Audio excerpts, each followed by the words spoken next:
Muy buenas tardes. Bienvenidos al Ateneo de Santander en esta jornada que tiene como conferenciante, presentador de un libro sobre un jurista cántabro que fue Eduardo García de Terría.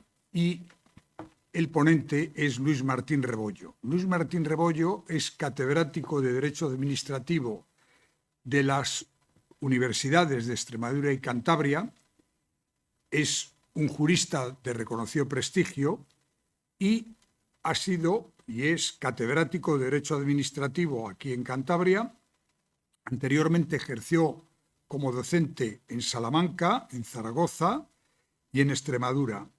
Tiene publicados más de 10 libros precisamente sobre temas de derecho, como es lógico, que es la materia que él conoce y estudia en profundidad. Además de todo esto, en 2015 fue vocal permanente de la Comisión General de Codificación, cofundador de la Asociación Española de Profesores de Derecho Administrativo, vocal del Consejo Social de la Universidad de Cantabria a propuesta de profesores y alumnos de la Facultad de Derecho, miembro de la Orden de San Raimundo de Peñafort en la categoría de Cruz de Honor y tiene un extenso currículum académico pues hecho como se hacen los currículums académicos, a base de oposiciones, publicaciones e investigaciones. Él conoce perfectamente la obra de García de Terría, que está considerado como uno de los grandes del derecho español y de los grandes no solamente profesores, sino también investigadores y creadores. Y este libro que se presenta hoy aquí, pues es una recopilación, si me equivoco me corriges, es una recopilación de escritos de Eduardo García Benterría con un prólogo que ha hecho Luis Martín Rebollo. Decirles que este libro se está vendiendo en la entrada, que después el catedrático Martín Rebollo estará encantado de firmarles ejemplares, aunque como él me ha dicho, dice, yo no soy el autor, porque el autor, por desgracia, no puede estar presente, pero sí como promotor y como prologuista, yo le considero autor en parte de este libro con textos de García de Terría. Quiero aprovechar para saludar a las personas que nos están viendo en directo a través de streaming y decirles a todos ustedes que esta conferencia presentación del libro quedará publicada en la página web del Ateneo. Iba a decir colgada, pero es que no me gusta nada esa palabra. Yo no sé de dónde cuelgan las cosas en Internet. Yo creo que se publican, pero bueno, en fin. Eso es una disquisición que quizás no venga a cuento. La tendrán ustedes a su disposición en la página web del Ateneo Santanderino. Y ya sin más, pedirles que por favor hagan lo que yo voy a hacer ahora, que es apagar el teléfono móvil para que no nos interrumpan. Yo voy a bajar ahora a la primera fila porque el catedrático Luis Martín Rebollo va a proyectar y por tanto así lo verán ustedes mejor. Y sí decirles que si hay tiempo abriremos al final de su intervención un turno para que ustedes puedan preguntar lo que consideren oportuno. Y ya sin más, agradecerle a Luis Martín Rebollo su presencia esta tarde aquí y agradecérselo doblemente como conferenciante y ponente y como miembro de la Junta de Gobierno de este Ateneo Santanderino. Así que muchas gracias.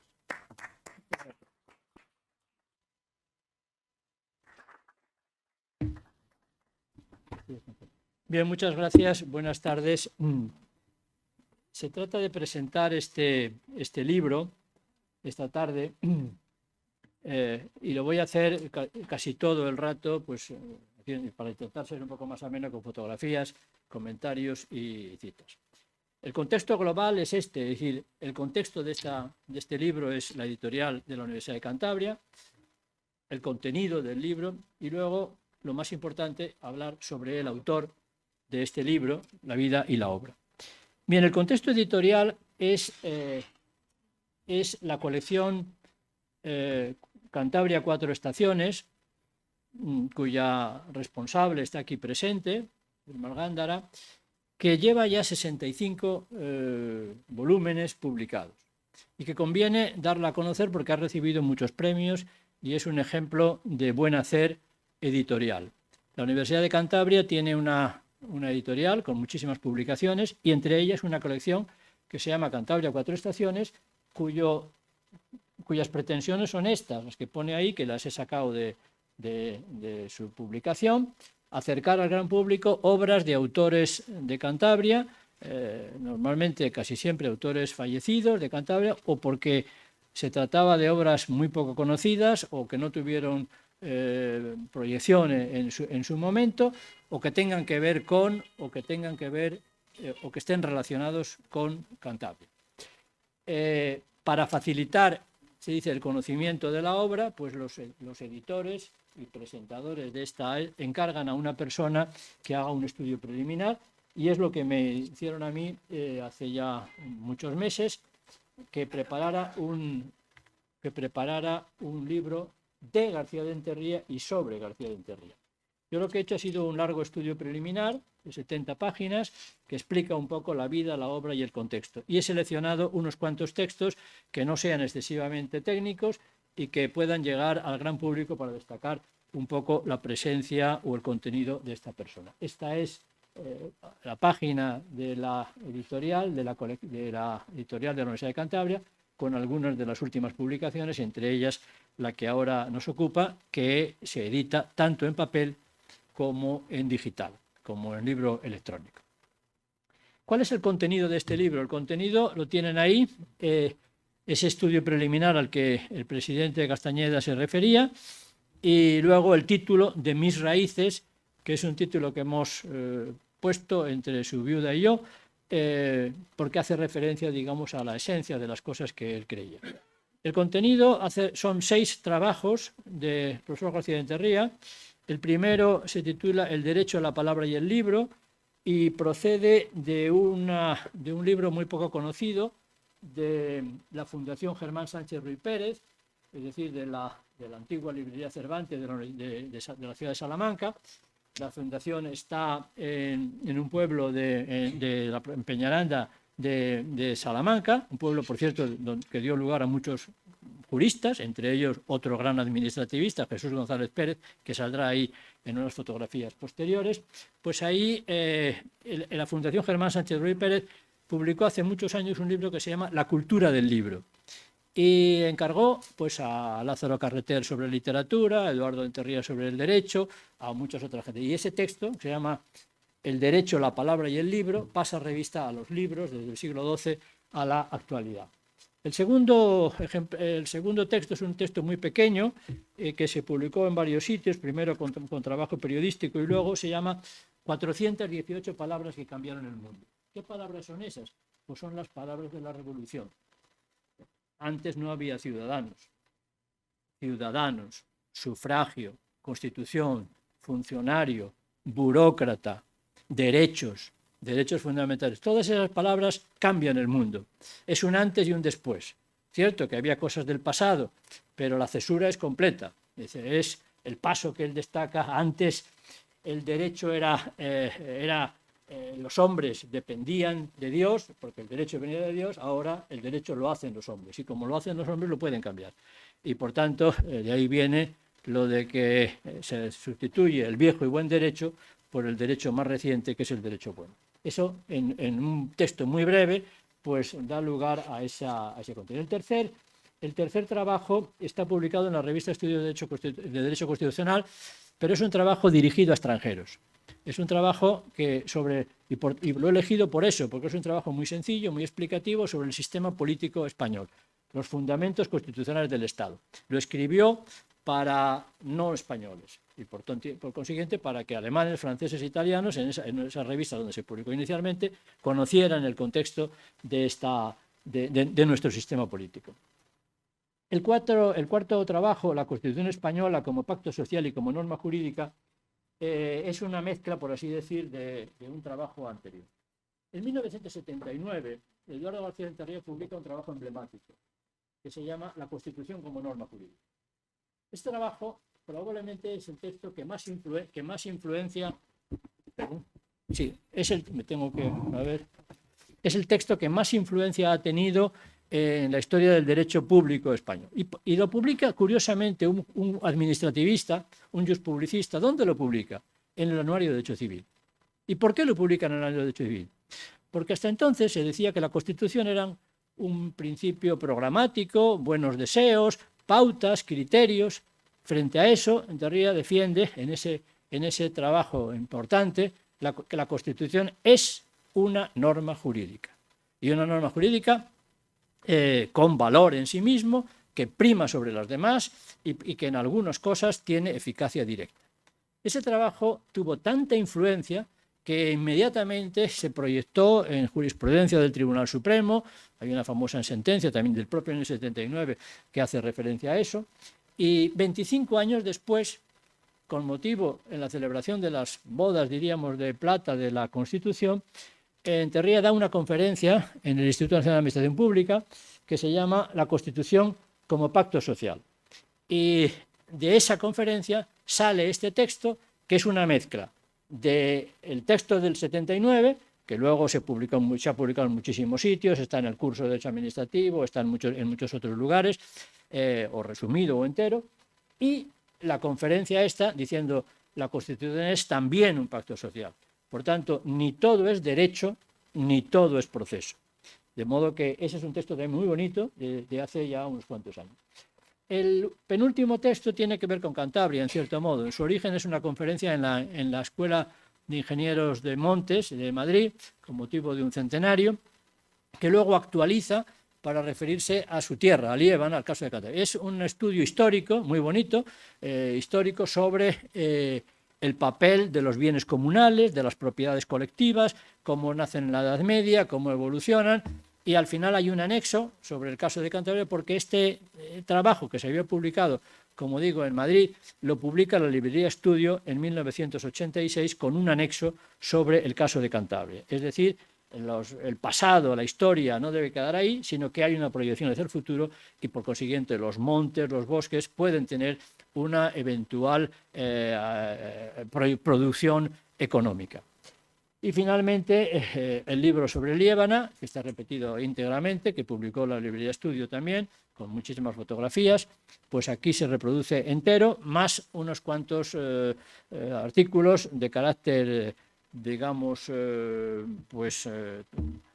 antropológico, histórico y sobre todo emotivo sobre el otoño, las hojas, la primavera en Líbano. El conjunto no me dio tiempo a meter, porque no había sitio, el último trabajo que me hubiera gustado, que es el texto que se publicó hace ya unos años por la Real Academia de la Lengua.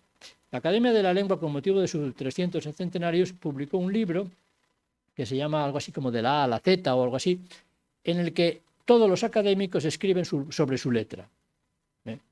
A mi juicio, el más bonito es el que escribe sobre la letra Q, Gregorio Salvador, granadino, que es, además de filólogo, pues también tiene literatura, y escribe un texto precioso, son 3 páginas sobre la letra Q. Dice, sin ella no podremos vivir, sin la Q no podemos vivir, y acaba diciendo, porque ¿cómo decir te quiero con K? Dice, bueno, pues en ese libro Enterría escribe sobre su letra, y la letra suya era la U mayúscula, y la U mayúscula es sobre la universidad. Es un texto muy bonito que se deberían conocer hoy sobre qué significa la universidad, que no es una empresa, sino que es otra cosa. Por tanto, no hubo tiempo. El conjunto son esas 300 páginas de las que consta, digamos, el volumen que tengo entre mis manos. Y finalmente lo más importante.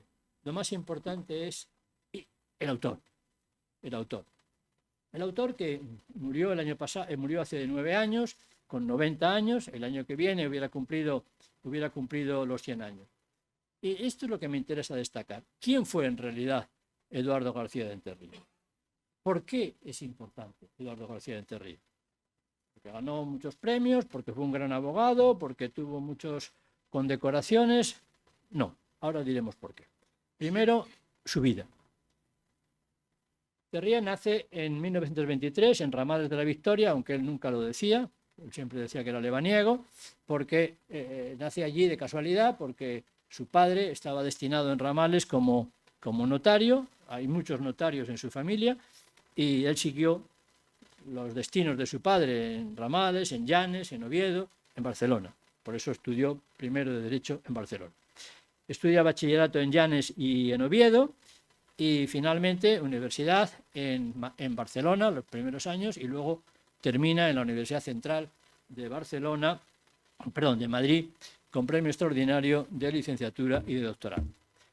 En 1947, es decir, con 24 años, gana a la segunda, la primera vez no la ganó, gana a la segunda las oposiciones del letrado del Consejo de Estado y empieza a ejercer como abogado.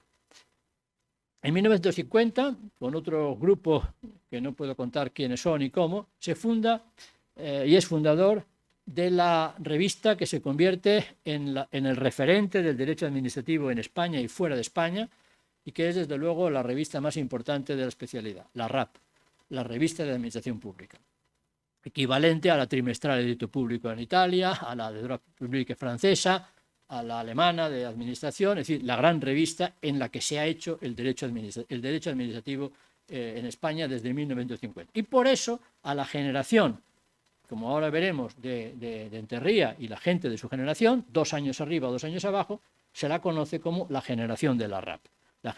Hay un antes y un después en relación con todo esto. Y esa historia conviene conocerse, sobre todo los jóvenes, porque el mundo no empezó ayer.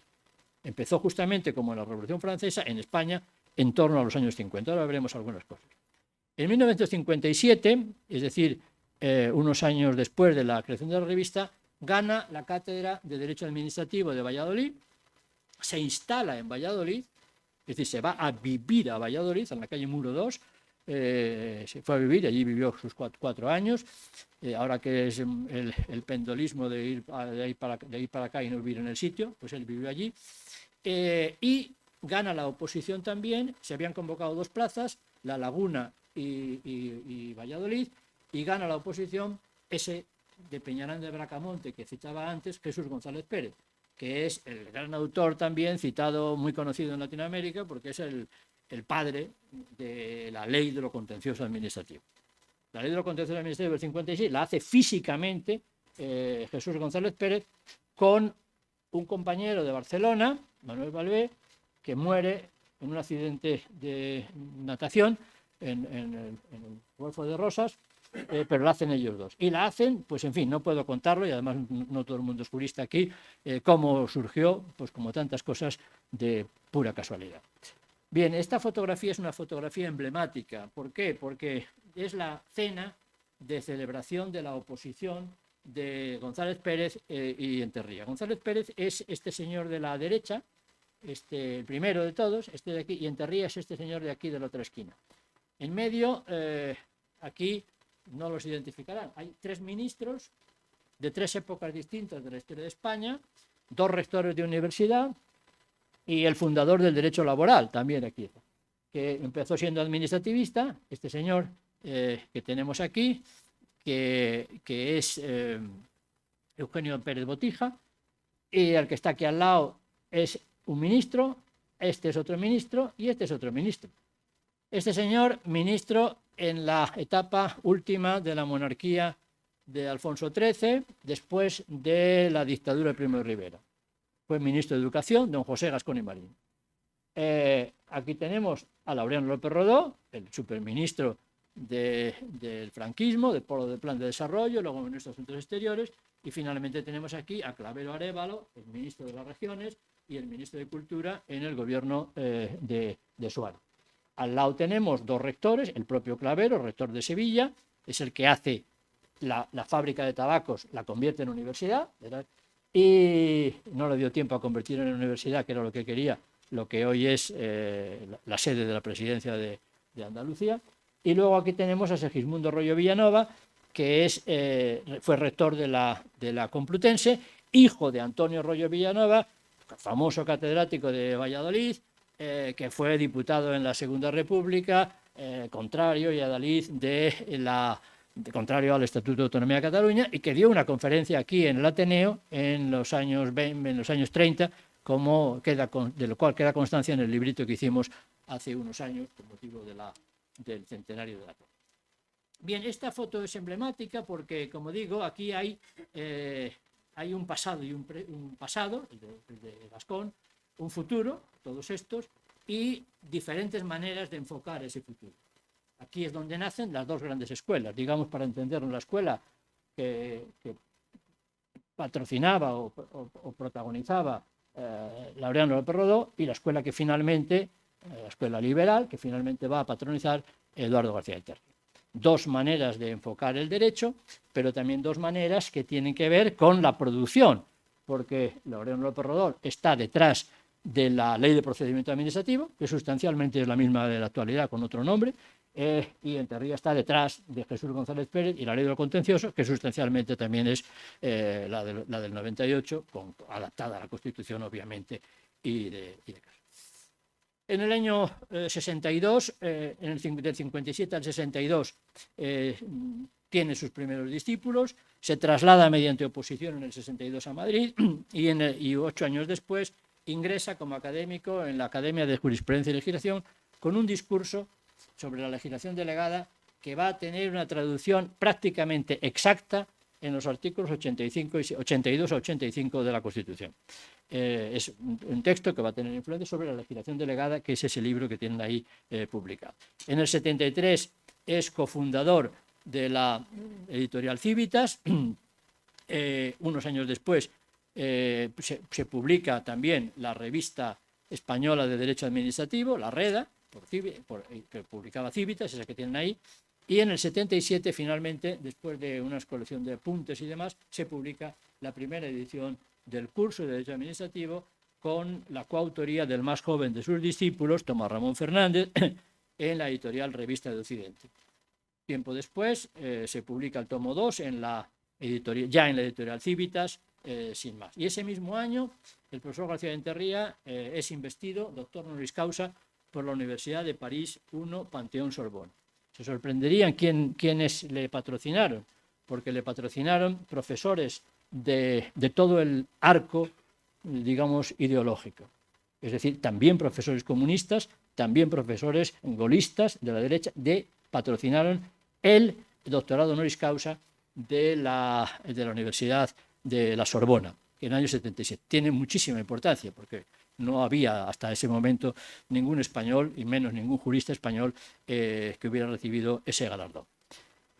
En el 78, después de rechazar ofrecimientos del presidente Suárez para ser ministro, además acepta, sin embargo, ser juez del Tribunal Europeo de Derechos Humanos de Estrasburgo, cuando España entra en el Consejo de Europa en el año anterior, en el año 1977.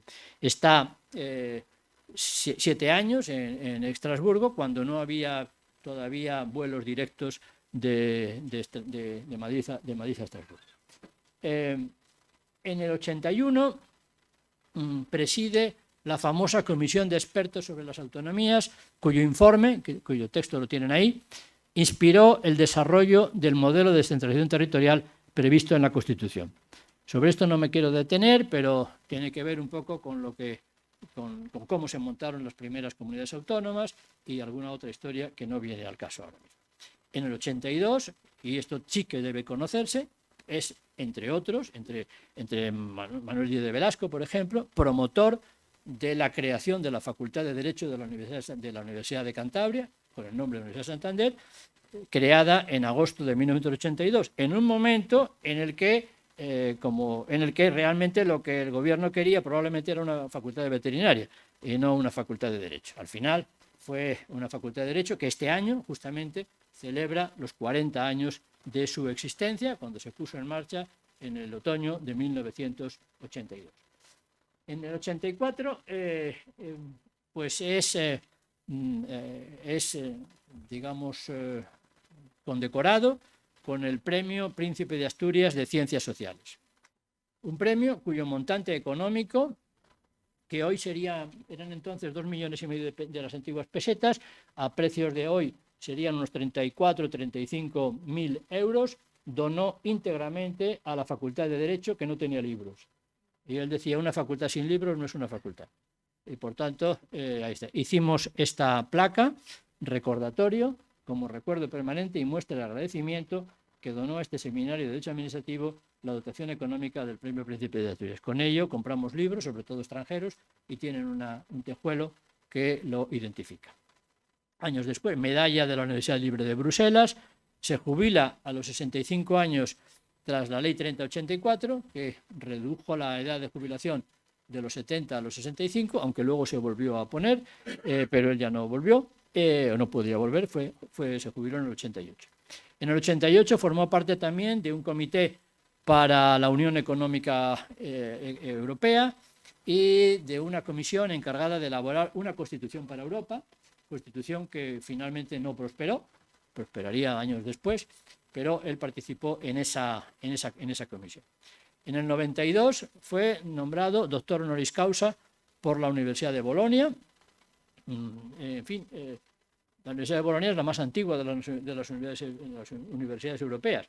Pues en Cantabria tenemos la suerte de tener un doctor honoris causa por la Universidad de Bolonia, que está aquí presente ahora mismo, Ramón Teja.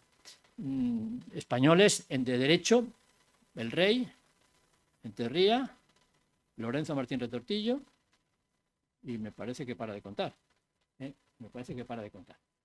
La justificación la tienen ahí: jurista europeo, fundador del moderno derecho español, punto de referencia y maestro de una escuela que por sus dimensiones es difícil de encontrar en el actual contexto internacional.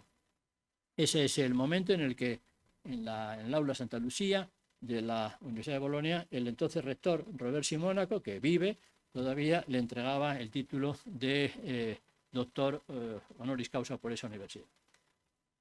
Ha sido doctor honoris causa también por universidades en Argentina, en Colombia, en México y en España, por Zaragoza, por Valladolid, que era la universidad, diríamos, que fue su primera cátedra, motivo por el cual él nunca se quitaba el anillo. Cuando se es doctor, te dan un anillo y una serie de cosas. Pues el anillo de la Universidad de Valladolid no se lo quitaba nunca de la mano. Luego de la Carlos III fue por la Universidad de su tierra, por Cantabria, Oviedo, Santiago y la Universidad San Pablo CEU.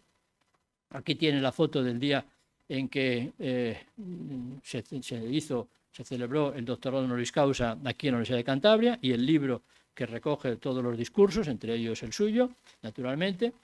Aquí tienen otra fotografía que he llamado Tres generaciones: el profesor García de Enterría, su discípulo directo Lorenzo Martín Retortillo y yo mismo, discípulo de su discípulo. Es decir, 3 generaciones, el día del doctorado honoris causa en el año 96 en la Universidad de Santiago de Compostela. Valladolid, Oviedo, Oporto. En Valladolid fue doctor honoris causa en el año 92, porque era su primera universidad. Se retrasó un año el acto de la investidura, porque había sido nombrado con él doctor honoris causa otro conocido jurista, mercantilista, don José Girón Tena. Girón Tena, un hijo suyo es notario aquí en Santander. Girón Tena estaba enfermo y al final murió y no pudo recibir. Y por eso el acto, que debía haber tenido lugar en el año 91, se retrasó durante un año.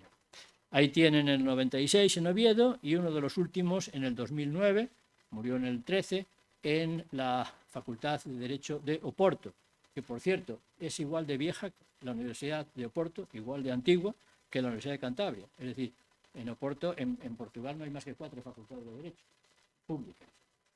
Oporto tiene 40 años ahora mismo. Tenía Coimbra, Universidad de Lisboa, Lisboa Nova y Oporto. Es decir, en porcentaje estudia mucha menos gente que en España. Ahora, los portugueses tienen una formación espléndida, por cierto. Aquí tienen el acto, el día del ingreso en la Real Academia de la Lengua, en el sillón U, que citaba antes, con un discurso que va a ser un libro emblemático: La lengua de los derechos, la formación del derecho público europeo tras la Revolución Francesa. Por eso, en el curso que dirigí este verano sobre García de Enterría, lo titulé o lo subtitulé del lenguaje del poder a la lengua de los derechos. El derecho administrativo ha sido tradicionalmente el lenguaje del poder. La expropiación forzosa, las sanciones administrativas, el acto, la ejecución, la autotutela. Frente a ello, la lengua de los derechos. Los derechos son los derechos fundamentales, la responsabilidad patrimonial, el derecho de acceso, la buena administración. La combinación de esos dos factores es lo que de alguna manera está en la base de su pensamiento fundamental. Y todo eso está en este libro fundamental. Un libro que todo jurista joven debería leer. Premio Pelayo para juristas de reconocido prestigio, Premio Alexis de Tocqueville de Maastricht, personalidad científica entre las más dinámicas del mundo universitario europeo, está en la justificación, reconocimiento por la Universidad de Florencia, punto de referencia para los juristas europeos de las viejas y las nuevas generaciones. Finalmente, Premio Menéndez Pelayo de la Universidad de Menéndez Pelayo en el año 2006.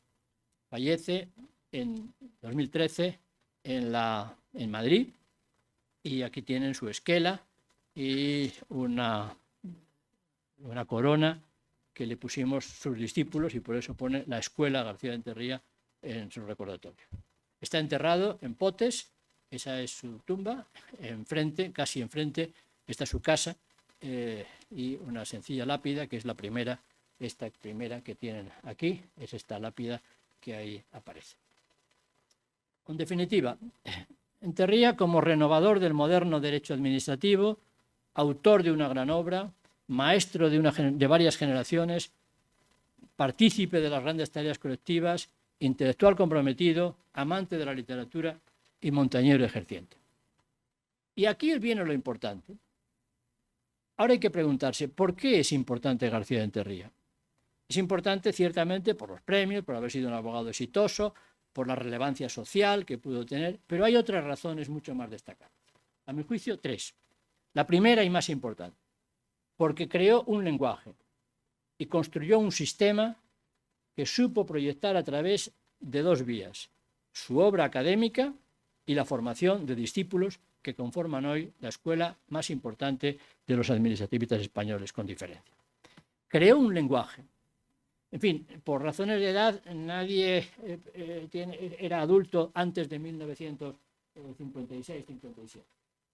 Pero todos los que hayan leído manuales históricos, por lo que dije antes, el Ruy Villanova, el Gascón, el Santa María de Paredes, verían que el derecho administrativo era la asignatura más odiada por los estudiantes de derecho, porque era un caos, una acumulación de normas una detrás de otra.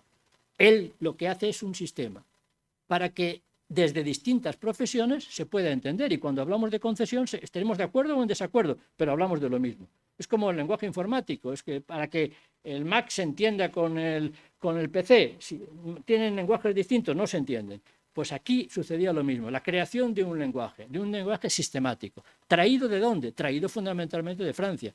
En particular, ¿de quién? Del padre del derecho administrativo, de Maurice Oriol.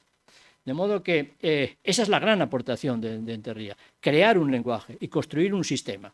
Construir un sistema que es hoy el sistema que se estudia en todas las facultades, como si fuera siempre hubiera sido igual, en todas las facultades de Derecho y en todos los libros.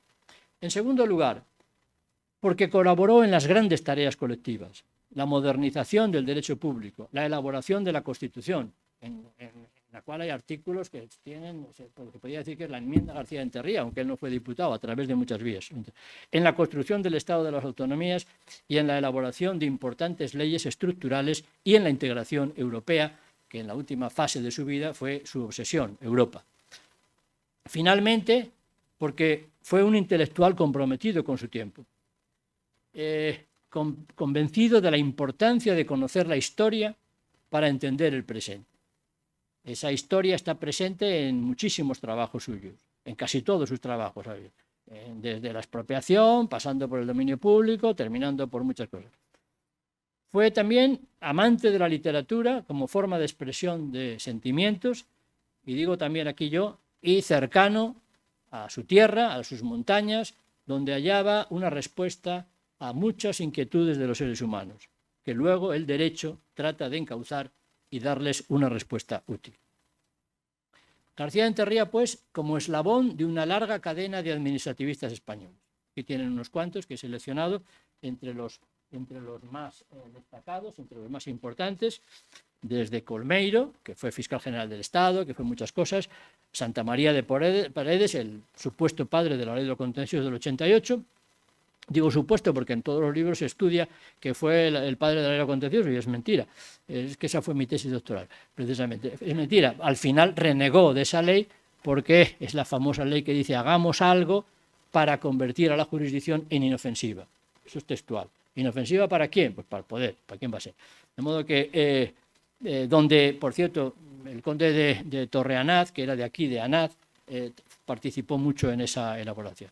Aquí tenemos a Adolfo Posada, a Ricardo Fernández de Bolasca, a Luis Jordán de Pozas y finalmente Enterría, que sería un eslabón más de esa larga cadena. Hoy, por eso digo, las obras de García Enterría son un legado que escapan de su ayer a su mañana. Estos versos son unos versos de Antonio Machado, que a él le gustaba mucho recordar. Y efectivamente su obra traspasa su pasado y se proyecta sobre su sentido. Esta obra, digo, adquiere un significado central, el papel institucional del derecho y las formas que el derecho proporciona para favorecer la libertad. Y esto es importante porque me gusta mucho citar esta frase, no es suya, es una frase de Benjamín Constant. Benjamín Constant es el padre del liberalismo político y es el que dice la famosa frase esta que dice: lo que preserva de la arbitrariedad es la observancia de las formas. Por eso el derecho está lleno de formas, por eso es la liturgia, por eso en la educación, el darse la mano, las formas preservan de la arbitrariedad, de la improvisación, de la ocurrencia, de lo primero que se te ocurre, por muy bien intencionado que sea. Por tanto, esa es parte del derecho, de ahí que el derecho esté plagado de estructuras formales, pero favoreciendo su destino último, que es favorecer la libertad de los individuos. Algunos grandes temas de esta obra científica los he reducido aquí. La concepción de la administración como Estado y no como empresa. De ahí que los ciudadanos somos ciudadanos, no clientes. Por tanto, ciudadanos con derechos. No somos administrados tampoco, como se decía antiguamente. Somos ciudadanos y, por consiguiente, con un planteamiento positivo, con derechos. La idea de la defensa del individuo aislado, los derechos y la jurisdicción contenciosa como elemento central del Estado de Derecho. También el modelo de descentralización territorial, el sistema de fuentes y la permanente reflexión sobre el poder y sus límites. Voy a pasar revista muy rápidamente a algunas frases o citas de García Enterría a propósito de las cuestiones centrales. Sobre el derecho. El derecho, la esencia del derecho, el secreto del derecho son los principios que articulan las normas y explican la ligazón que existe entre el mundo de los valores materiales, lo que llamamos la ética, y las técnicas formales para que aquellos sean de verdad efectivos.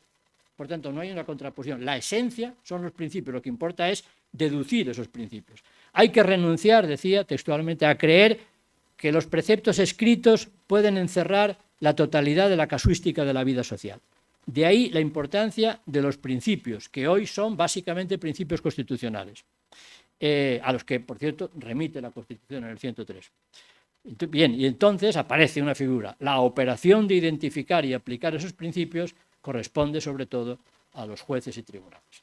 Y aquí él cita muchas veces la famosa cita de Hegel: el derecho solo es tal cuando pasa por el filtro de cabezas bien hechas. De ahí la importancia de la formación del juez. De ahí la importancia, que es la figura central, diríamos, del Estado de Derecho. Y por eso la ley de lo contencioso, por así decir, es fundamental. Sobre el papel del juez. Dice: el juez es la clave del sistema. Un juez, desde luego, subordinado a la ley, pero que, añade él, ni puede ser solo la boca que pronuncia las palabras de la ley, porque se le atribuía a Montesquieu, ni tampoco puede sustituir a la administración y convertir el control en decisión. ¿Cómo juzgar entonces?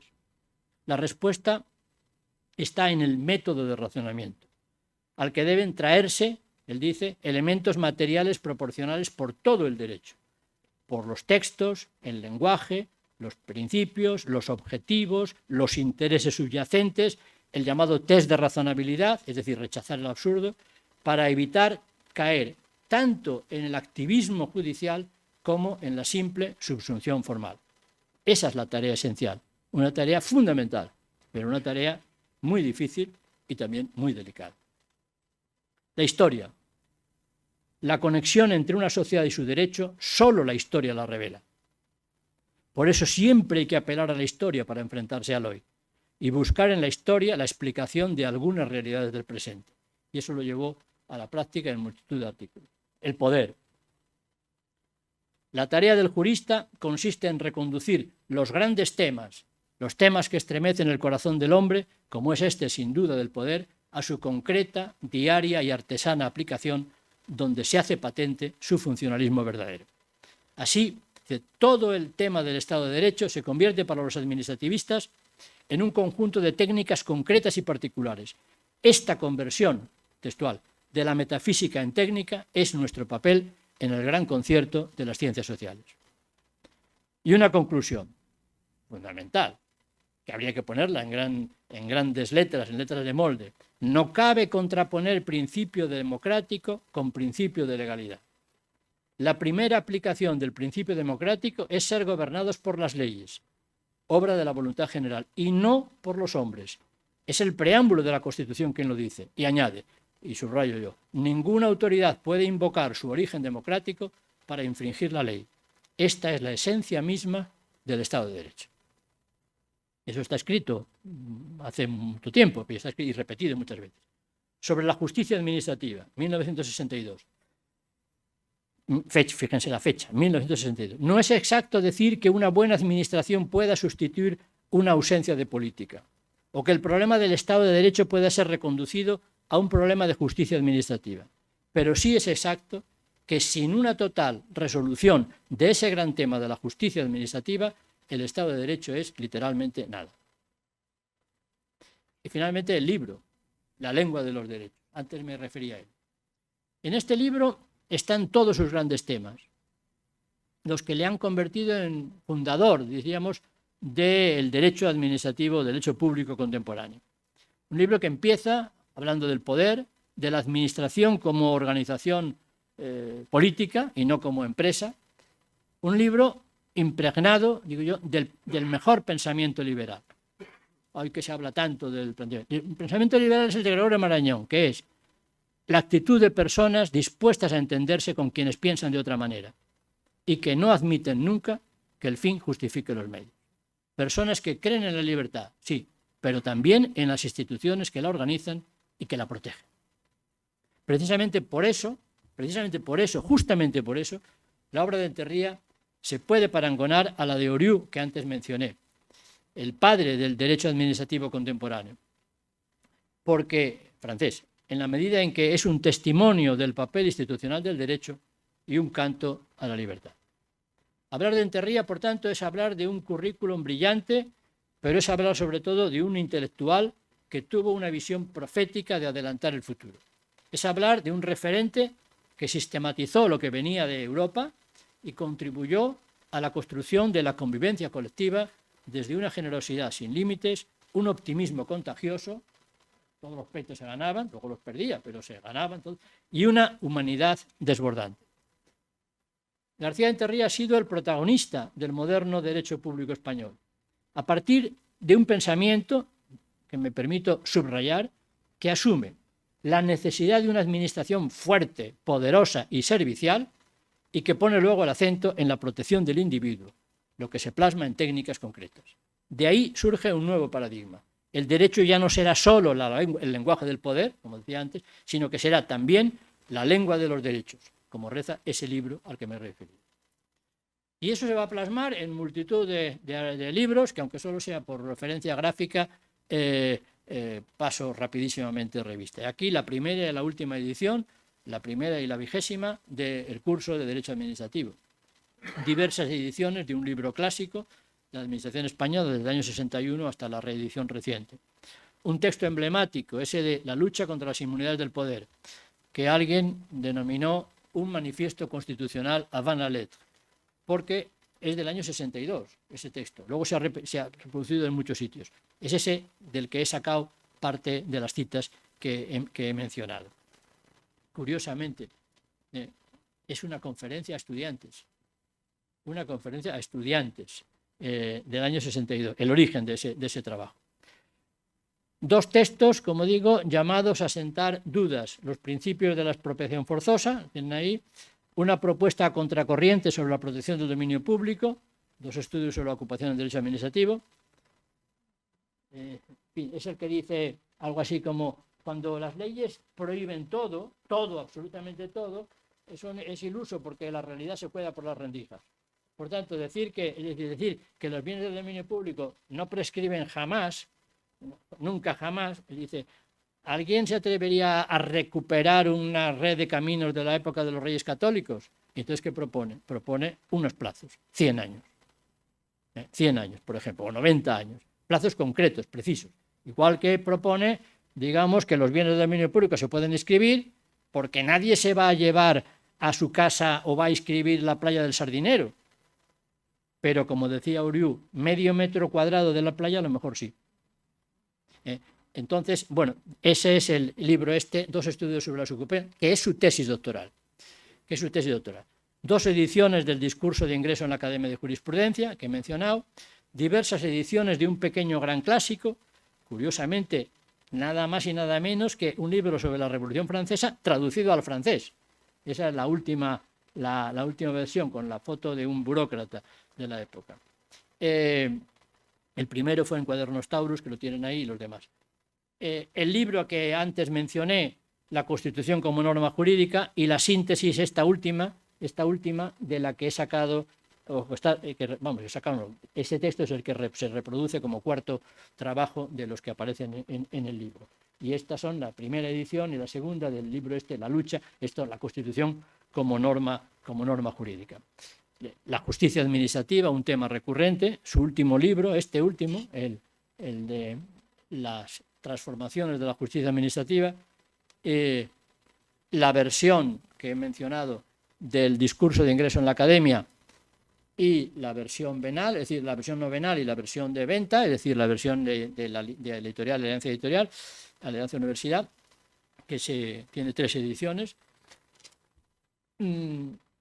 La cuestión regional, un libro sobre los problemas del régimen local, muy antiguo, en Sevilla, y luego sus libros que recogen sus estudios sobre autonomías territoriales, y uno de los últimos, que es un libro en el que se recopilan discursos de hazaña sobre la autonomía política de Cataluña, y con un estudio preliminar largo también de unas 80 páginas del propio García de Enterría, publicado en Tecnos. Cuestiones básicas mirando hacia el futuro, La España, un presente para el futuro, en el que dirige él, que se publica en el año 1985, con textos de Rubio Llorente, que fue luego vicepresidente del Tribunal Constitucional, de Manuel Aragón, que fue magistrado constitucional, de Luis López Guerra, que fue magistrado del Tribunal Constitucional después, de Martín Oreja, que fue ministro de Asuntos Exteriores, después de Sebastián Martínez Tortillo, que fue ministro de Hacienda, de Presidencia, de Administración Pública, de Alejandro Nieto, de Domingo Solán, de Trijeiro y del gran sociólogo Víctor Pérez Díaz. Y hay un texto mío también. Otros temas reiterados: el derecho, los principios. Este último es la versión de las formas comunitarias de la propiedad forestal que antes mencioné, publicado por la editorial Por Estudio, y los escritos literarios, desde el libro de Liébana hasta De montañas y hombres, Hamlet en Nueva York, Fray Luis, el fervor de Borges, y la poesía de Borges y otros ensayos, porque a él lo que le gustaba, curiosamente, es lo menos conocido de Borges, que era la poesía de Borges, una poesía dura, muy difícil, nada fácil de seguir. Y el libro que hoy presentamos como libro póstumo que estaba diciendo. Enterría es, miembro destacado de una generación que se ha dado en llamar la generación de la RAP. Aquí la tienen. Clavero, Fernando Garrido Falla, Eduardo García Enterría, Jesús González Pérez y José Luis Villar Palasí.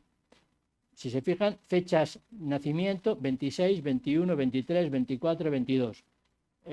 Cátedras, todos el mismo, 51, 51, 57. El único que es un poco más tardío fue Villar Palasí, que, como muchos sabrán, es el padre de la EGB, de la Educación General Básica, fue ministro de Educación. Esa generación, no me puedo detener en este asunto, pero sí que he querido, digamos, sacar esta cita de un libro fantástico que es el libro de Jordi Gracia, que se llama Estado y Cultura, el despertar de una conciencia crítica bajo el franquismo. Un libro está en anagrama, en la que viene a decir, habla de esa generación que hay que tener. Esta generación hicieron mucho más de lo que hoy suele reconocerse. Tuvieron que aprender solos a hacerse hombres libres cuando nada ayudaba a ese objetivo. Y hay que recordar, dice, que son los mismos que después decidieron lo que iba a ser la cultura española moderna al enrolarse en empresas ya propiamente suyas. Chillida hace su taller, Enterría y compañía crean la editorial Civitas, los otros crean otros aspectos en el cine, los conversaciones de Salamanca, etc. El horizonte de una modernidad civil y cultural empezó a fabricarse, dice Jordi Gracia, cuando se hicieron adultos los niños de la guerra, o sea, la generación del 50. Fabricaron entonces su primera madurez, pero sobre todo forjaron las bases intelectuales y culturales de nuestra democracia. Los juristas participaron también, algunos juristas, obviamente no todos. Y ahí es donde entra un poco lo de las dos tendencias o tres tendencias orientadoras de la foto del año 57, en la que no me puedo detener. Y después la otra obra. Esa era la obra académica. La otra obra, la obra personal. La obra de sus discípulos, que abarca muchas generaciones. ¿Qué significa ser discípulo de alguien? ¿Qué significa una escuela académica? Él dijo de otros maestros, una escuela no significa que todos piensen lo mismo, ni que resuelvan los problemas de la misma manera, pero sí la forma de enfrentarse a ellos, es decir, una metodología, una actitud ante los problemas, una idea. Por tanto, no se trata de que las escuelas piensen todos exactamente igual, sino que enfoquen todo desde el punto de vista metodológico. Y por eso Enterría decía, él supo insuflar, digo yo, continuidad a sus discípulos, recordándoles algo que importa retener y que me interesa mucho que lo retengan los jóvenes. Y es que, aunque la ciencia es el más apasionante de los juegos del hombre, ha de ser responsable. Esto es, ha de jugarse manejando algún valor serio. Lo que supone, dice, poner la dogmática al servicio de la eficacia del derecho y este, en definitiva, al servicio del hombre. La escuela de García de Enterría, empieza en Valladolid y aquí tienen algunos de los primeros discípulos. Sebastián Martín Retortillo, abajo las fechas de las cátedras y las fechas de nacimiento y en su caso de fallecimiento. Sebastián Martín Retortillo y su hermano Lorenzo, que es mi maestro directo, que vive, Alejandro Nieto, que tiene 92 años y también vive, Ramón Martín Mateo, que fue rector en Bilbao y luego en Alicante, y Ramón Parada, que también vive, también con 90 años. La primera generación, la primera generación de discípulos, le he llamado la segunda generación porque es la segunda generación de la RAP. Lo que antes llamé la generación de la revista eran estos. Pues bien, ahora la segunda generación, aquí tenemos el primero o el último de sus discípulos, Tomás Ramón Fernández, que fue el primer alumno en Valladolid. Y aquí tenemos a Luis Morel, a Jesús Leguina, que fue magistrado del Tribunal Constitucional, Rafael Gómez Ferrer, magistrado del Tribunal Constitucional, Juan Santamaría, Luis Cosculluela, ministro de Asuntos de Administración Territorial, y Javier Salas. Para que vean un poco las diferencias. Cuando se hacen las autonomías, están presentes dos ministros, dos personas que luego fueron ministros, uno de UCD y otro del PSOE. Y lo hicieron juntos, hicieron el informe de las autonomías. Era Tomás de la Cuadra y Luis Cosculluela. Luis Cosculluela fue ministro de Administración Territorial en el gobierno de Calvo Sotelo. Y Tomás de la Cuadra, aquí lo tienen, esta es mi generación, Tomás de la Cuadra lo fue en el primer gobierno de Felipe González. Esta es la tercera generación. Aquí tenemos, por orden de fechas de las cátedras y las universidades en las que han estado, Paco Sosa, que está ahora en León, bueno, está jubilado en León, todos estamos jubilados ya de los presentes, Pepe Bermejo, que desgraciadamente falleció hace 2 años, José Luis Carro, en Santiago de Compostela, Santiago Muñoz Machado, que es el actual director de la Academia de la Lengua, yo mismo, Enrique Gómez Reino, Tomás de la Cuadra, que fue, como digo, ministro de Justicia, Luciano Parejo, que fue rector de la Menéndez Pelayo, Fernando Sey Moreno y José Manuel Castells de San Sebastián. Podría poner más, pero no voy a ponerlos. Así muchos otros que se acercan casi al centenar y que forman la gran mayoría de los catedráticos de Derecho Administrativo de las universidades españolas. A ellos les brindó su magisterio y su amistad, a los que les recordaba con frecuencia unos famosos versos de Fray Luis de León: amigos a quien amo, sobre todo tesoro. Bueno, pues he aquí la biografía intelectual de un jurista que creyó en el derecho como pasión colectiva, convencido de los derechos humanos, embajador de la cultura española. Un hombre que creó un lenguaje, que construyó un sistema, que participó en las grandes tareas colectivas y que creyó que era una obligación y un compromiso transmitir todo eso a los demás. Es decir, ser profesor, que no es ser un impartidor de clases.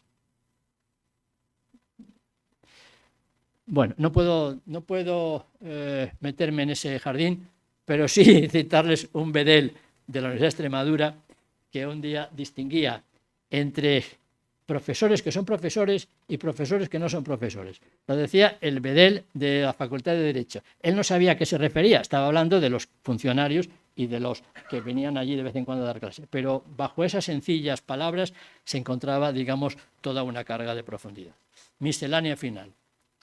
25 años de catedrático, entrega como regalo de los miembros de su escuela. Aquí tenemos una foto también muy curiosa.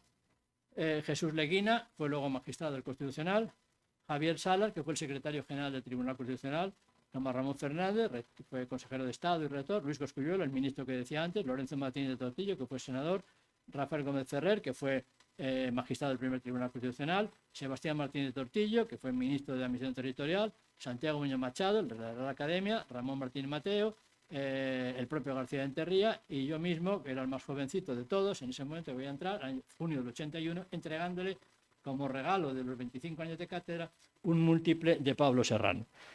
Pablo Serrano tiene una obra en Santander, la acaban de instalar hace muy poco, está en el exterior, los que no lo conozcan, en el exterior del pabellón de Enaire, de ahí en los antiguos almacenes del puerto, es decir, frente por frente de la llamada caseta de bombas. Pues la escultura exterior es de Pablo Serrano, que era aragonés, como de Teruel, como mucha gente sabe. Año 93, reunión veraniega de la escuela en Santander, esto es en Escalante, en el Hotel San Román de Escalante, donde nos tocó organizarlo a nosotros. La última foto en vivo en el año 2012 en el Escorial, aquí está el profesor García de Enterría y esta es su mujer. Inauguración del aula García de Enterría en la Complutense. Aquí en Santander la entrega de un premio del padrino de la promoción, donde está Juan Baró ahí, que era entonces decano, me parece, y aquí está el actual presidente de la Sala de lo Contencioso del Supremo, César Tolosa, entregándole con él, que representa, es una foto de la primera conferencia que dio él aquí en Santander en el año 82, cuando se creó la facultad. Distintas escenas de Enterría. ¿Por qué he elegido estas tres? Porque, salvo la de su casa, las tres están en esta tribuna. Son de aquí, del Ateneo. Son fotos del Ateneo. Yo no sé si todavía en la segunda, me parece que incluso están los mismos cortinas, los mismos cortinas. Esta es la entrega del título, en su casa, la entrega del título de presidente de honor de la Asociación Española de Profesores de Derecho Administrativo, cuando se la entregamos en su casa con el presidente, que era entonces Lorenzo Martínez de Tortillo. Y estas son fotos de algunos reconocimientos de Madrid, la casa, la referencia a la casa que está en la casa donde vivió, la calle que hace muchos años puso el Ayuntamiento de Potes en su nombre, el rótulo sobre también otra placa que se puso delante de su casa en el año 2016, también por el Ayuntamiento de Potes, y lo más reciente, en el año 2017, cuando fue nombrado, ya fallecido, hijo predilecto de Cantabria, en un acto que se hizo en el mes de julio del año 2017, como digo. No hay ninguna foto de Santander. Bueno. Y no podía faltar una última referencia a otra de las pasiones del profesor García de Enterría, la montaña. La montaña. no lo voy a leer, lean el texto este que tienen y sobre todo sus últimas frases. Dice, cuando incorporas, dice él, esta actividad a tus hábitos vitales, le marcan a uno definitivamente y llegan a integrarse en el fondo mismo de nuestra naturaleza. Eso lo escribe en 1998, con 60 años. Y esta foto es en los Alpes, en esta fotografía. Y finalmente en su casa de Potes, con su mujer, Amparo Lorenzo Velázquez, y al fondo los picos de Europa. Esta foto la he tenido que rectificar, porque en la que expuse este verano ponía en su casa de Potes y al fondo los picos. Y me dice hace 15 días, Amparo, ¿y quién está con él? Así que he tenido que poner allí la referencia a su mujer, hija de un farmacólogo también. Catedrático. Y esta es la placa que hay, el escudo que hay a la entrada de su casa. Es interesante porque en el cuartel superior izquierda, o sea, aquí, aparece este detalle, 2 columnas y una torre. Y es el que él ha elegido para su ex libris. Está en todos sus libros. Y es muy bonito, porque representa toda una afirmación vital. Gire la rueda alrededor, que las columnas firmes son. García Rentería fue finalmente un humanista. Tuvo una faceta literaria como autor y era un apasionado de Borges. Un autor por el que Rentería sentía verdadera devoción. Pues bien, es el Borges que frente a la evidencia de la muerte brota una palabra de esperanza cuando dice textualmente: solo una cosa no hay, es el olvido. Efectivamente, solo una cosa no hay, es el olvido. Ese es el sentido de este libro, que no haya olvido. Gracias.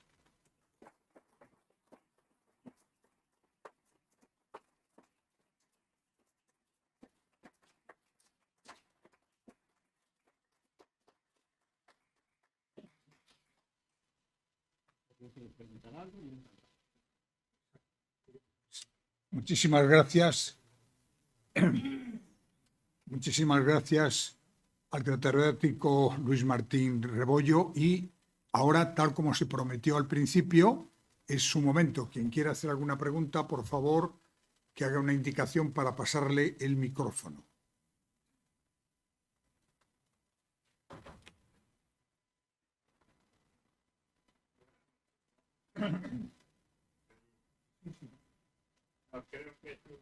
Es una vergüenza que Eduardo García Rentería no tenga una calle dedicada en Santander, una personalidad como la suya. A pesar de que me consta que la Facultad de Derecho y otros organismos lo han solicitado más de una vez o más veces. Y creo que este sería un buen momento para recordárselo a los responsables municipales, de que le dediquen una calle y no una calleja, una calle con cierta dignidad. Yo hace tiempo sugerí a alguien del ayuntamiento que la propuesta de que podía ser la calle que es por esencia la calle de la universidad, la avenida de los Castros, cuyo nombre pues no recuerda absolutamente nada y que podía recibir el nombre de García Rentería por su vinculación no solo a la Universidad de Cantabria, sino a la universidad en general. Como dicen en eso, no comen.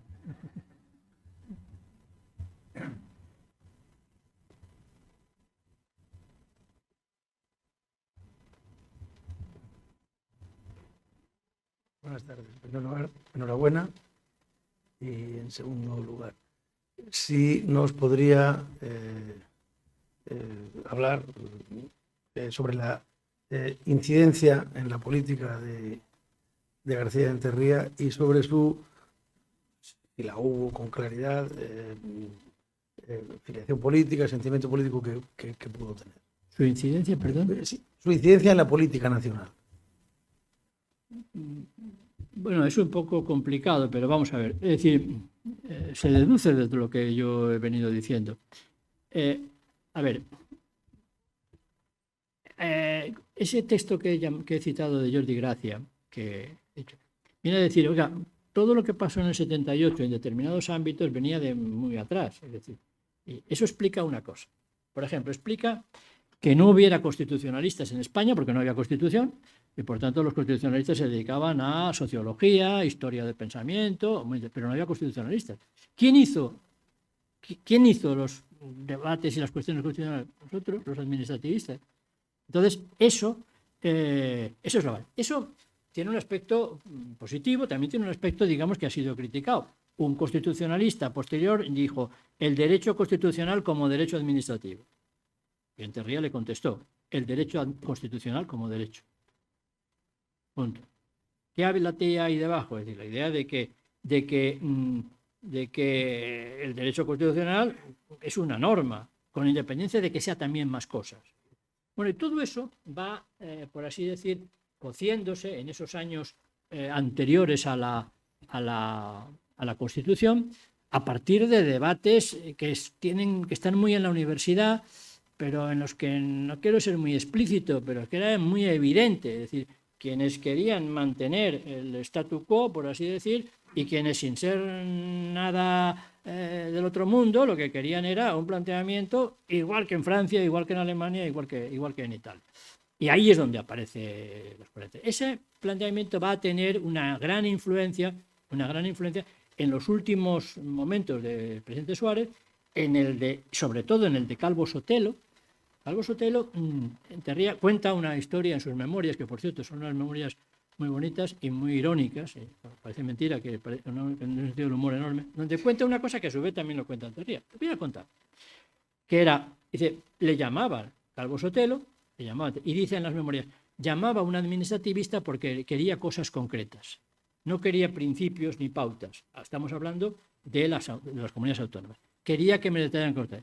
Y por el otro lado del teléfono había un señor que llamaban Isidoro, que era Felipe González. Y le hacía lo mismo. Y entonces dijo esto, oiga, si me lleváis uno por la derecha, les puso en contra. ¿Por qué no os ponéis de acuerdo? Ese es el origen de la comisión de expertos. Y entonces, ese es el origen de la comisión de expertos. Y esa comisión es en la que monta, digamos, todo lo que iba a ser el desarrollo de la Constitución. A veces, bueno, yo aquí cuento muchas más cosas que no. Hay una pregunta parlamentaria maliciosa. Puedo decir el diario de sesiones que está. ¿Cuánto cobró García de Enterría por ese informe? Te ha puesto. Está la respuesta. En la cita, sin citar, porque yo fui a verla.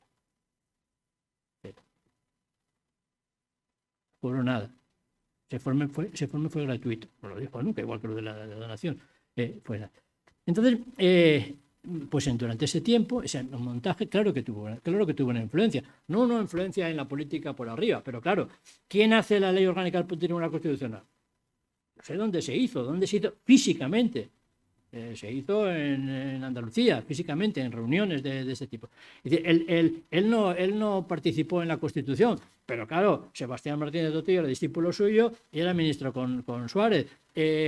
Tomás de la Cuadra estaba en el grupo de los socialistas más cercanos a Felipe González en ese momento. Lorenzo Martínez Tortillo, que no estaba en ningún sitio, pues era senador y por tanto él presentó muchas enmiendas. En su momento algunas muy, muy interesantes. Una, por ejemplo, nadie sabe cuál es la primera ley de la democracia. La primera ley de la democracia, antes incluso de la Constitución, que es de noviembre del 78, nadie la sabe. Pues es una ley fundamental, la ley que ordena derribar las tapias de los cementerios para que los españoles, después de muertos, no estén separados por sus ideas. Eso está ahí también. ¿Y quién es el autor de todo eso? Lorenzo Martínez Tortillo, a raíz de charlas con él. O sea, de ese tipo de cuestiones. Segundo, la Constitución. En la elaboración europea, ¿cuántos juristas había vinculados en ese momento a Europa? Pues casi ninguno. Y por eso acepta ser juez español. ¿Por qué? Porque quería que también alguna parte de los juristas españoles tuviera prestigio en Europa. Es decir, no solo hacia acá, sino hacia allá, para que fueran conocidos. Bueno, es una influencia no directa, pero sí por vía de amistades, de relaciones, de ese mundo, digamos, intelectual que se cuece en los años 50, en determinados ambientes de 50, donde están pues personas que en ese libro de Jordi aparece. pues que van desde el padre Sopeña hasta la figura de un jovencito de 17, 18 años que aparece por Madrid en un sitio llamado Jesús Aguirre. Que venía de aquí. Todo ese mundo va a tener proyección en su momento ideológica, intelectual y cultural, y algunas se van a plasmar directamente en normas de ese momento. Por ejemplo, a mí me gustan mucho las memorias que están bien escritas. Las memorias del Andenino Lavilla, que son un peñazo desde el punto de vista de lectura, sin embargo, para un jurista son muy interesantes, porque son cómo se hicieron físicamente la ley de amnistía, las leyes del 76 del Ministro de Justicia. Claro, ¿y qué era el Andelino? Letrado del Consejo de Estado. Y por consiguiente, cenaba y comía y tal con los compañeros letrados del Consejo de Estado. ¿Y quién eran esos compañeros? Pues entre otros Enterría. De manera que no es una influencia directa, es decir, es ese conjunto de cosas que podemos llamar la sociedad, el mundo cultural y luego pues la influencia importante que tuvo el curso, porque el curso tiene una influencia digamos académica, pero inmediatamente tiene una influencia en el mundo jurisdiccional. Es por decirlo también, yo es que creo que el derecho muchas veces es biográfico, tiene mucho que ver con muchas cosas. ¿Quién es la primera generación de grandes juristas del derecho administrativo?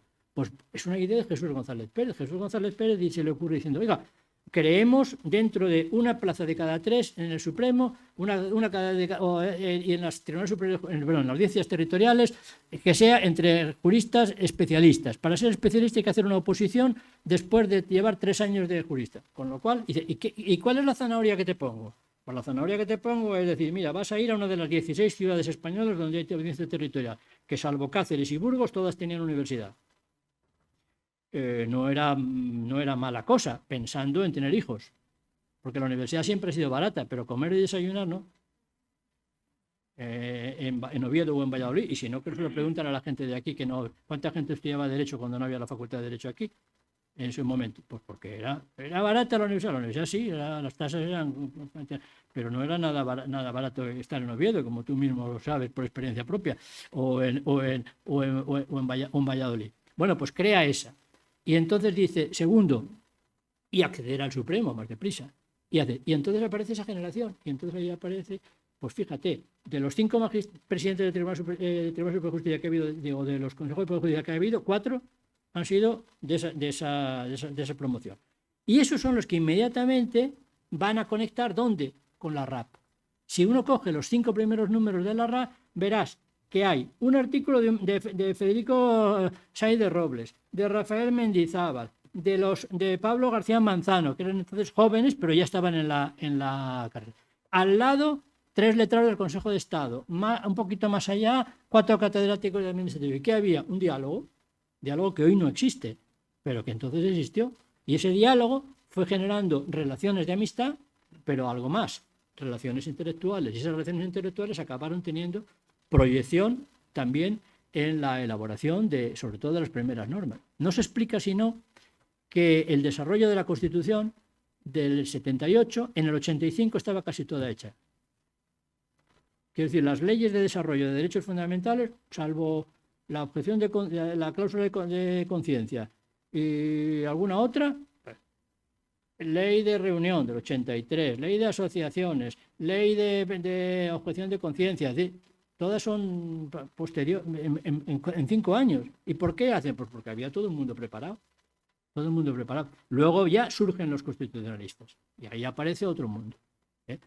El Tribunal Constitucional. El Tribunal Constitucional, tema de plena actualidad. Pues yo debo decir una cosa, que ahora mismo el Tribunal Constitucional español es una isla en comparación con los europeos. ¿Por qué? Porque en todo el Tribunal Europeo hay más profesores que jueces. En todos.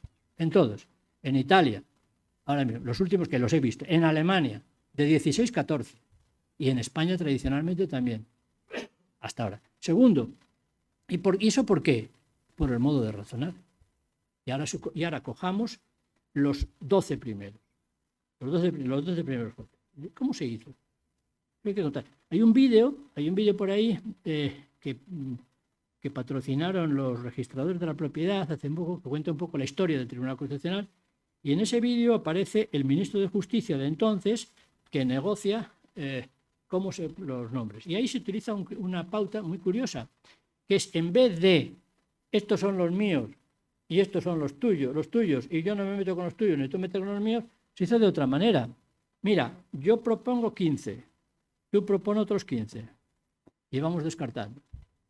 Se trataba de lograr no el máximo consenso positivo, sino el mínimo rechazo. Y así se llegó. Y hay nombres que coincidían en ambos sitios y otros que aparecieron y no aparecieron. Eso lo cuenta el que era entonces ministro de Justicia, que no me acuerdo cómo se llamaba, Díaz Zambrona. Era Díaz Zambrona, que fue uno de los negociadores. Y entonces, si cogemos el primer tribunal, es decir, frente a esto que ahora tenemos, ¿alguien puede decir si era rojo o azul Luis Díez Picazo, o Rafael Gómez Ferrer, que no conocía a nadie, que era magistrado, o Gloria Begué, que tampoco la conocía, la primera decana de una facultad de Derecho de España, la primera mujer decana, vicepresidenta del Tribunal Constitucional, del primer tribunal, que luego se repite, en fin, nadie había tenido trayectoria política anterior, pero todos reunían. Bueno, pues eso está, ¿dónde? En la Ley Orgánica del Tribunal Constitucional, que se hizo en el 79. Y está bajo los auspicios de gran parte de esto. Igual que la ley de los contenciosos del 56, que me dije antes, la hace Jesús González Pérez, con Balbé, y bueno, pues Jesús González Pérez pertenece también al mismo, no era de la escuela de Enterría, porque era de otro planteamiento, pero pertenece también a la misma generación, con otro planteamiento, distinto de Enterría, más cerrado, por así decir. Es que es muy difícil utilizar las palabras, pero pero más cerrado, pero bueno, sí, es decir, la influencia no es directa, pero está, pero es evidente que está en su momento. Y en un momento dado, pues la ciencia fue siendo sustituida poco a poco por los constitucionalistas, que empieza a haber toda una generación de constitucionalistas entre los cuales pues aparece, digamos que son los que cuando aparece, digamos, camadas de constitucionalistas que ya son juristas, que ya tienen un planteamiento jurídico. Y ahí aparece la gran figura de Rubio Llorente, cuyo primer destino, por cierto, fue Santander, fue esta ciudad. ¿Perdón? Sí, fue el primer destino de Rubio Llorente, fue Santander, fue secretario del Gobierno Civil de Santander. Fue secretario del Gobierno Civil de Santander en el año 50 y poco. Y a partir de ahí, letrado del Consejo. Es el letrado que está detrás de la Constitución. Garrido Falla es el letrado de Cortes. Es el letrado que está al lado de los constituyentes. Luego, pasado 20 años después, magistrado del Tribunal Constitucional.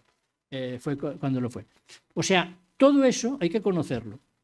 Y cuando conoces todo eso, pues en fin, ves que las cosas no son tan simples como a veces se presentan, sobre todo en los tiempos del TikTok. Sí, Andrés. Enhorabuena, Luis, por el trabajo y por la reivindicación de la figura de Eduardo García de Enterría, que desde luego debemos recordarle con periodicidad, y quizás sería bueno, yo me uno a la reivindicación de Ramón, de que los políticos y los responsables municipales pongan una calle de reconocimiento.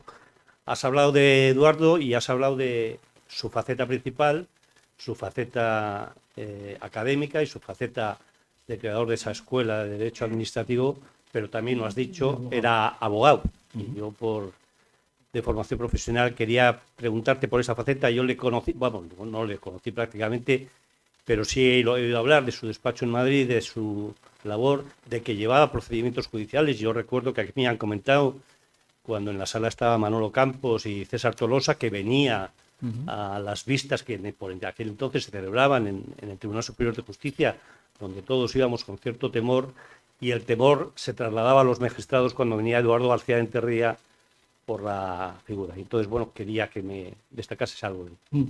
Sí, me parece que es muy importante esa tarea, porque él decía que al final el derecho era el caso. Bueno, él llevó muchos pleitos aquí, bueno, muchos no, pero vamos, llevó alguno conocido, en particular el pleito del Corte Inglés. Es decir, hay una foto muy curiosa en Contoa, tres personas, o sea, los tres abogados. Entonces, uno defendía al ayuntamiento, me parece que era, otro al gobierno y otro era al Corte Inglés. Era la licencia de apertura del Corte Inglés. Él iba por el Corte Inglés y al lado tenía a un joven letrado de funcionario del gobierno de Cantabria, que era Vicente Mediavilla. Después, sí, el otro era Tomás Ramón Fernández, el otro abogado. Bueno, él empieza a ejercer la abogacía muy pronto, es decir, cuando saca las oposiciones de letrado del Consejo de Estado. En aquella época no había ley de incompatibilidad. Por tanto, se podía ejercer de abogado y seguir siendo letrado del Consejo de Estado o abogado del Estado. Lo que no podías, obviamente, era, si eras abogado del Estado, llevar un pleito contra el Estado, pero otras cosas sí. Y él me contaba una vez que el inicio de la abogacía fue a raíz de unos pleitos, y hay un trabajo suyo a raíz de eso, sobre nobles, sobre temas de derecho nobiliario, que eran muy interesantes porque tenía mucho que ver con la historia, era producida, y empezó ahí. Y efectivamente él ha ejercido durante todo ese tiempo, nada que ver con los despachos estos, empresas, era un despacho pequeño, personal, por el que han pasado muchos de sus discípulos. Es decir, Tomás Ramón Fernández, que ejerce de abogado, empezó en su despacho, Fernando Sáenz Moreno en su despacho, y luego han estado siempre en el despacho 2 o 3 letrados del Consejo de Estado. Claro. En teoría, lo que tenía en los pleitos era muy interesante porque olfateaba enseguida el tema. O sea, cuando llegaba, él hacía la entrevista con el cliente, luego se la pasaba a ver, pero decía, siempre veía dónde estaba el problema. Y lo veía en décimas de segundo, o sea, enseguida. Por tanto, lo veía. Luego el desarrollo sería ahí. Y a partir de ahí, el hombre era de un optimismo contagioso, porque todos los pleitos los ganaba. Unos los ganaba y otros los perdía, pero eso está ganado. Porque inmediatamente ese carácter optimista y abierto Y él cuenta muchas cosas, pero algunos pleitos se resolvían en sede judicial y otros pleitos se resolvían, como es obvio, en negociaciones, y otros pleitos se olvidan. Y él contaba una cosa que quiero contar también, es decir, antes he hablado de lo que es un liberal. Bien, él llevó el inicio de un pleito, que al final no fue, con un gran liberal, Silao, con Salvador de Madariaga. Salvador de Madariaga, que es el gran político liberal, estuvo en Londres durante todo el tiempo, que es tío carnal de Javier Solana Madariaga. Bueno, pues Madariaga le habían esquilmado algunos cuadros importantes en la época de la posguerra, ¿no? Y él consiguió que si no todos, consiguió la devolución de algunos. Y él decía que ese asunto había sido el asunto en el que había cobrado la minuta más alta. ¿Sabes cuál fue? La dedicatoria de las memorias de Salvador de Madariaga. El tomo segundo de las memorias de Salvador de Madariaga están dedicadas personalmente a García Enterría. Bueno, él llevó muchos asuntos urbanísticos, y por lo tanto temas importantes. Le llevó todo el tema de AFCA de Madrid y muchos asuntos urbanísticos. Y eso está en la base también después de un libro, Lecciones de Derecho Urbanístico, así, por cierto, con el que inauguró una vez en la Madalena. Y el despacho, que ahí en general Mola inicialmente, hoy Príncipe de la Gala 62, pues había 4 personas, y entre ellas el que estaba gestionando todo, su mujer, que había sido alumna suya, estudió Derecho, era 10 años menor que ella, y era la que llevaba, digamos, administrativamente y la gestión del despacho. Y allí, como digo, no más de 4 personas estaban hasta el final. Cuando el despacho se desmonta, pues 2 o 3 años antes de fallecer. Pero él se sentía abogado, efectivamente se sentía abogado. No ejerció en Valladolid, ejerció en Madrid siempre, y en muchos otros sitios. Pues no puedo decir qué tema, porque yo no me lo sé, pero llevo un poco de todo, básicamente temas de derecho administrativo, aunque como buen jurista de su formación de letrado del Consejo de Estado, también llevo temas civiles, ¿no? Temas civiles. Pero como digo, empezó con una cosa muy rara, con temas de derecho nobiliario. en el 48, 49, 40, era un jovencito, tenía 20 y tantos años, 48, 49. Él procedía de una familia de notarios, lo dije hace un momento, su abuelo lo era, su padre lo era, y un montón y toda esa diferencia de destinos era destinos de su padre. Su padre estuvo en Llanes, luego estuvo en Oviedo, luego, bueno, nació en Ramales, y luego estuvo en Barcelona. Estando en Oviedo, él estaba en Oviedo en el año 1934, lo contábamos antes de venir aquí, tendría 11 años y él estaba en un colegio en el centro de Oviedo, yo no sé dónde es, pero bueno, me lo ha contado, en el centro de Oviedo, lo tiene por escrito, en el año de la Revolución de Asturias, ¿no? Donde su padre era notario en Oviedo. Y cuenta que él no llegaba a la ventana y que si hubiera llegado, pues hubiera muerto, porque hubo una bomba que arrasó la ventana de donde llegaba su cabeza. Tenía él en ese momento, como digo, 11 años. Y por tanto, procedía de una familia en la que abundaban los juristas, pero también los farmacéuticos. Pero vamos. Sí, es verdad, se sentía abogado. Por tanto, no podía hablar mucho de él en ese sentido, pero me alegro de la pregunta, porque él decía siempre que ahí era donde se veía si una persona tenía la cabeza bien hecha. Es decir, si tenía la cabeza aplicando las cosas, porque una cosa que defendía, no hay separación entre teoría y práctica. Es decir, toda práctica obedece consciente o inconscientemente a un planteamiento teórico. Y toda teoría que no conduzca a una consecuencia práctica es metafísica.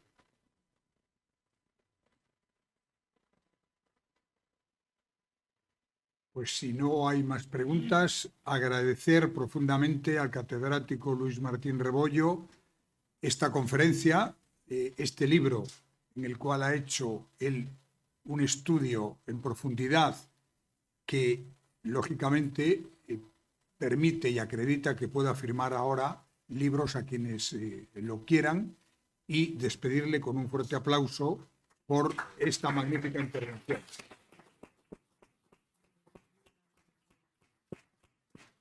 Venga, a la biblioteca.